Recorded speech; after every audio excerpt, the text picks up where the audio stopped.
Hi, this is Bonnie Barker with Bonnie Bay Crochet. Today I'm really excited to share with you really two patterns in one. These are items that you can use in your kitchen or in your home. They are made of 100% cotton, very important, and they are also reversible.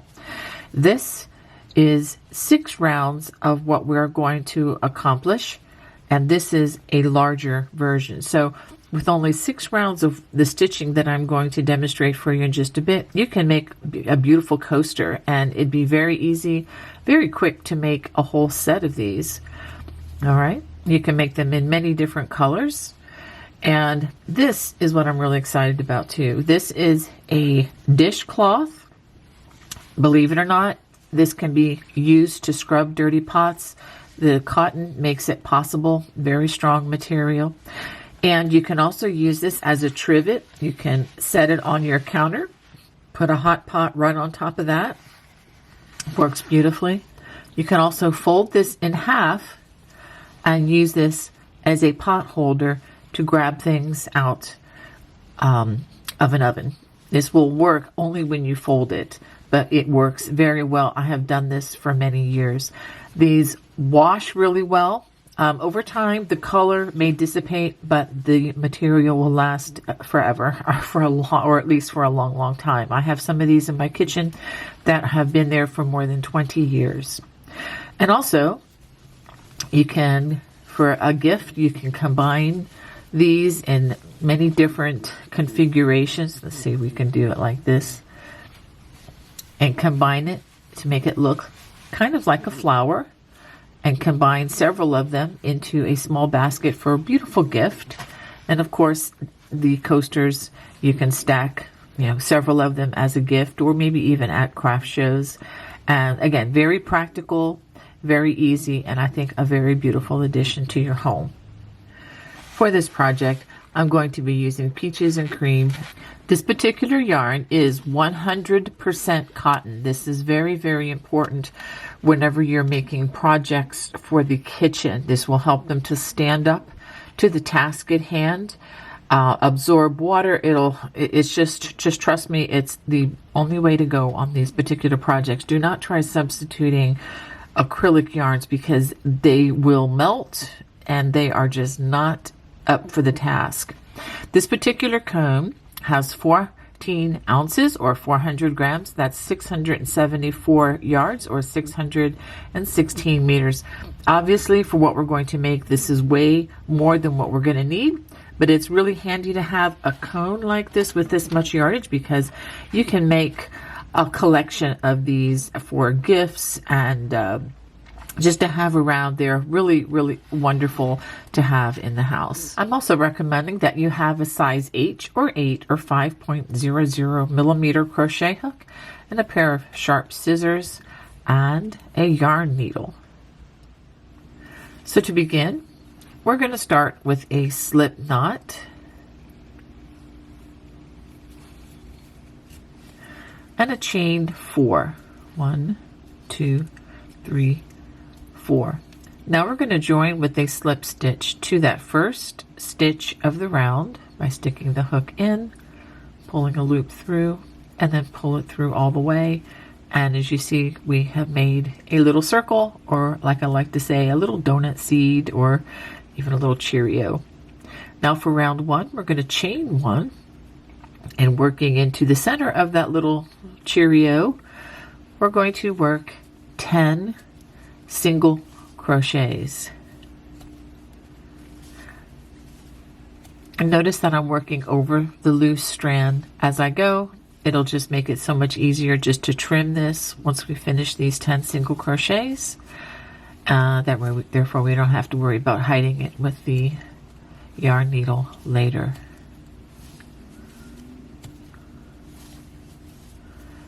Okay, let's see, how many do we have? 1, 2, 3, 4, 5, 6, 7, 8. We need 2 more.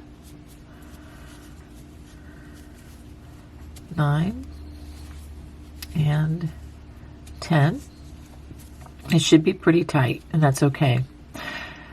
Join with a slip stitch to that first stitch of the round. Okay, and we're going to chain 1, And then now for round 2, we're going to work in that same place as joining. We're going to work 2 single crochets in that space and in each of the other stitches around. So 2 stitches or 2 single crochets worked into each stitch as you work around. So go ahead and do that, and I will show you the join.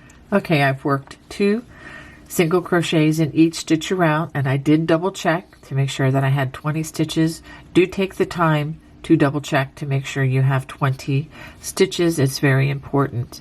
Now we're going to join with a slip stitch to that first single crochet of the round. Okay, so you should again have 20 stitches at this point. Now for round 3, notice that we still have not turned. We will start turning after this particular round, but we still have not turned the work yet.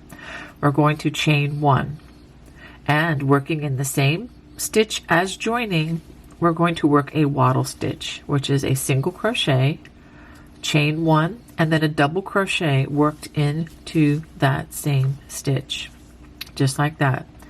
Now we're only going to skip 1 stitch, not 2, but just 1 stitch, and in the next stitch we're going to work a wattle stitch again. Single crochet, chain 1, and a double crochet. We're going to do that again and again all the way around. Skip the next stitch, and in the next stitch work another wattle stitch. That's W-A-T-T-L-E, which is a single crochet, chain 1, and a double crochet. Just all those 3 combined constitute 1 wattle stitch. So go ahead and work this all the way around.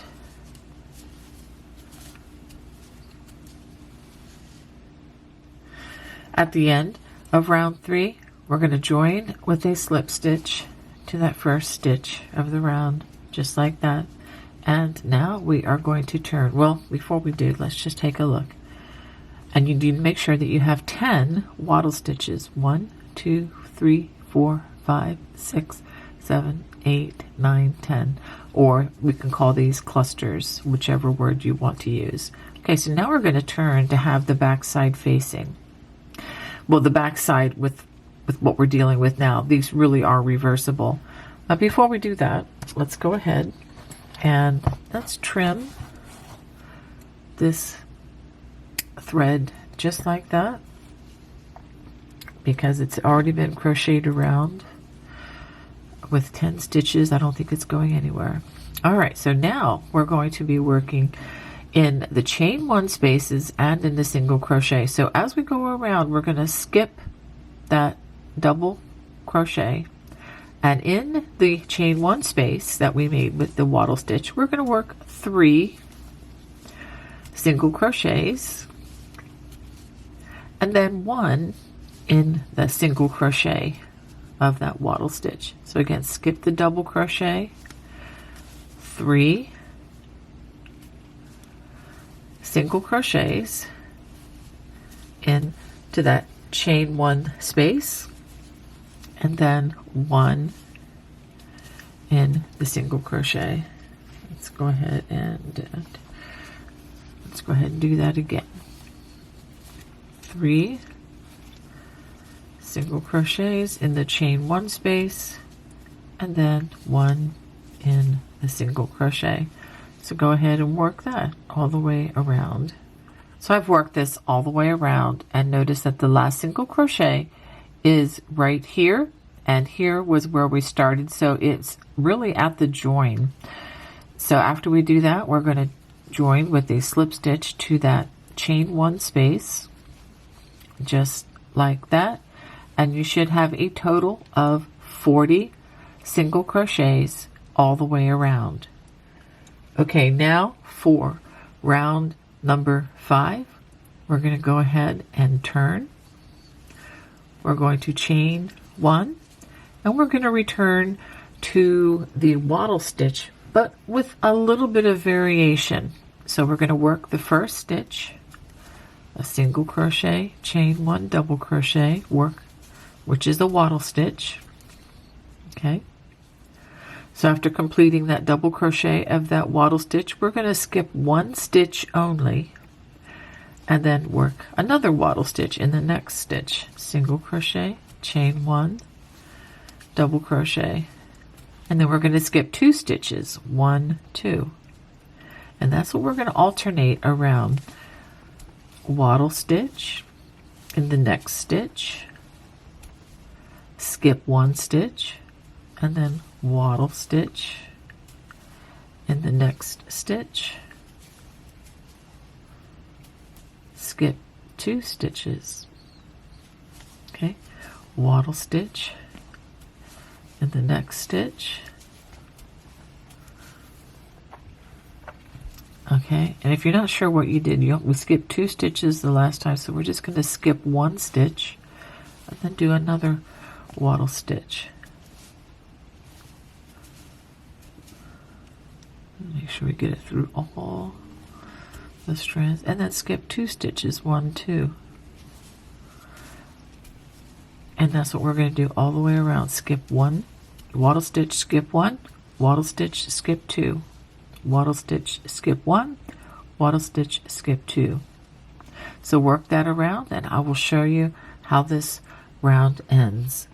At the end of this round, we're just going to skip 1 stitch and then work the next wattle stitch,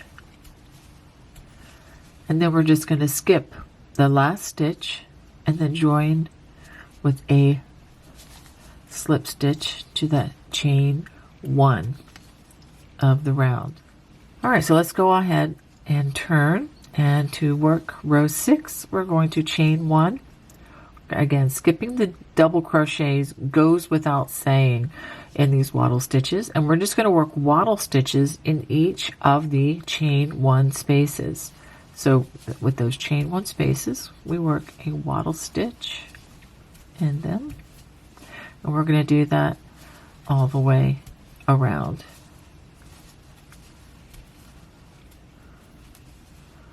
Okay, so go ahead and do that, and I will show you the join at the end of this round.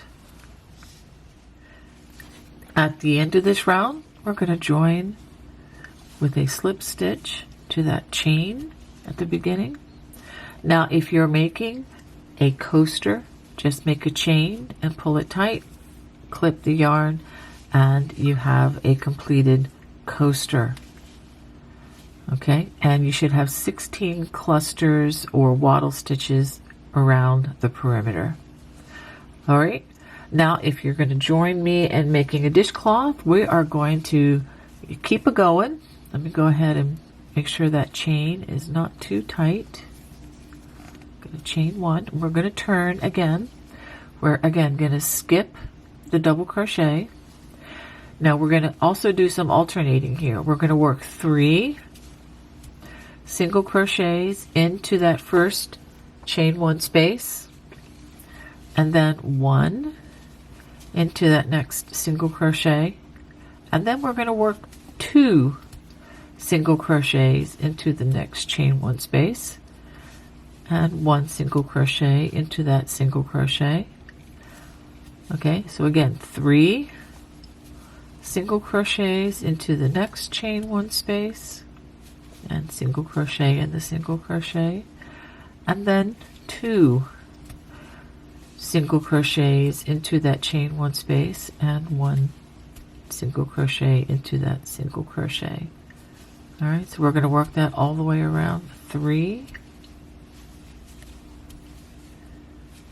and then 1 into the single crochet, and then 2 into that chain 1 space, and 1 into the single crochet.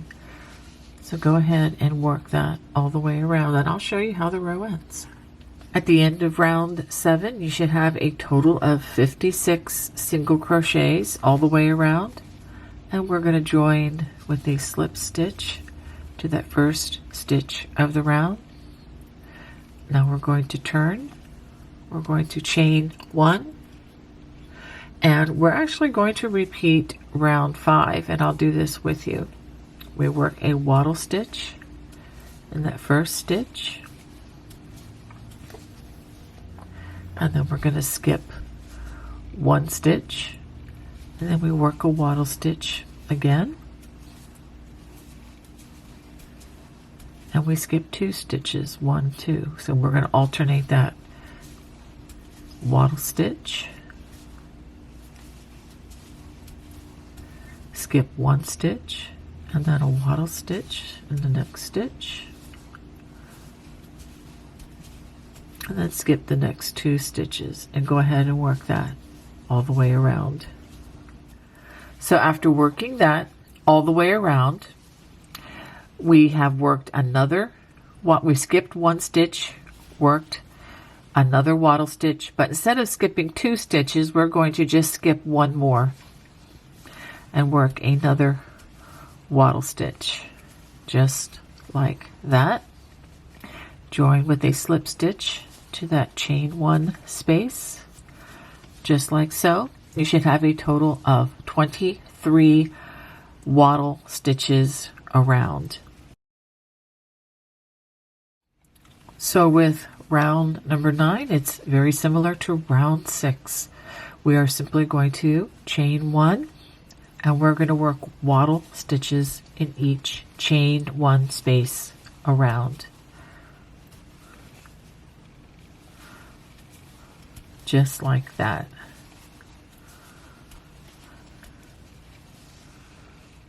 At the end of round 9, join with a slip stitch to that first chain of the round, and it should be reasonably flat. Okay, so you shouldn't have any curling or buckling. All right, so now we're going to turn for round number 10, chain 1, and this is very similar to round 7.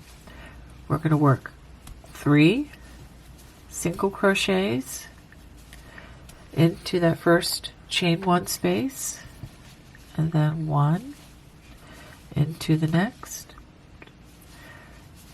2 single crochets into the next chain 1 space, and then 1 in that single crochet. So 3 into that next chain 1 space, of course 1 in the single crochet, and then 2 single crochets in that next chain 1 space, and 1 single crochet in the next stitch, so, or in the next single crochet. So go ahead and work that all the way around. After repeating that all the way around, in that last wattle stitch, we're going to work 3 single crochets in the chain 1 space, and 1 in that last single crochet. And that will give you a total of 81 stitches. Go ahead and join with a slip stitch to that first stitch of the round, and this is what you should have after completing 10 rounds. Okay, now we're ready to go to round 11. We're going to start by turning. We're going to chain 1, and we are going to work wattle stitches all the way around. We're going to work single crochet, chain 1, double crochet. We're going to skip 2 stitches, and then we're going to work another one, single crochet, chain 1, double crochet. After completing that second wattle stitch, we're just going to skip 1 stitch. All right, make a double crochet there to complete that wattle stitch. So again, skip 2 stitches and work a wattle stitch, skip 1 stitch, and then work a wattle stitch.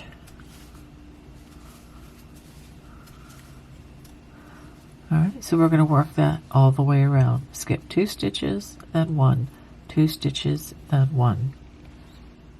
After working this all the way around, we're going to skip the last 2 stitches and join with a slip stitch to that first stitch of the round, just like so.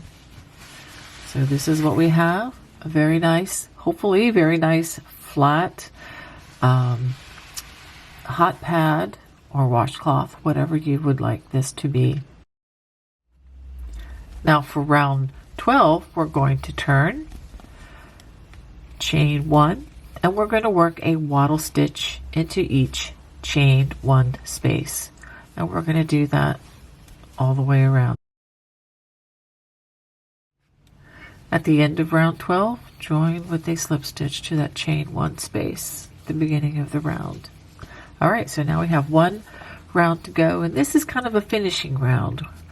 We will chain 1, and working only in the chain 1 spaces, we're going to do something a little bit different and a little decorative. Single crochet, chain 2, and a single crochet. Okay, and then a single crochet, chain 2, and a single crochet. Do this on a looser side so it's not too tight. Single crochet, chain 2, single crochet. So it's going to look like this along the edge, just a little bumpy edge, just to give it a little bit of interest. Alright, so we're going to just work that all the way around. Then I'll show you the join at the end of the round. At the end of round 13, we're simply going to join with a slip stitch to that first stitch, give it a chain and a tug, and get your sharp scissors and cut the yarn just like that. And I'll give you a real quick tutorial on how to hide this loose strand. We run our yarn into our needle like that. Now I'm going to turn with this side. It really doesn't matter what side you hide this into, but I'm going to just work it down in here. Now if you have a solid yarn color, it's going to blend in much better than what you're seeing here, but honestly this really isn't going to matter over time. There we go. And with all the color change in this particular yarn, I don't think you're even going to notice where the connection was. And so let's go ahead and run it down into a couple of more stitches here just to secure this. Okay, let's do this. There's no rhyme or reason really. What you're trying to do here is just hide this as best as you can. And I think, I think that's going to be good enough, but I'm going to bring it on up here and just go the opposite direction, because I like to do that so that nothing is going to be pulling on it either way. And we're going to trim this as close as we can, pull back on it. There you go. That's hidden pretty well. And so now let's go ahead and flatten this out. If you need to pull on it a bit, feel free to do that. But this should, for the most part, lay flat and fold nice and evenly when you want to use this as a hot pad. And again, you can just throw these in the washer and the dryer. The color over time will fade just because of the detergent if you use this a lot as a dishcloth. But either way, enjoy these as much as you can, and I hope you enjoyed this video. If you did, please be sure to comment below and subscribe to my channel if you haven't already. God bless. Bye-bye.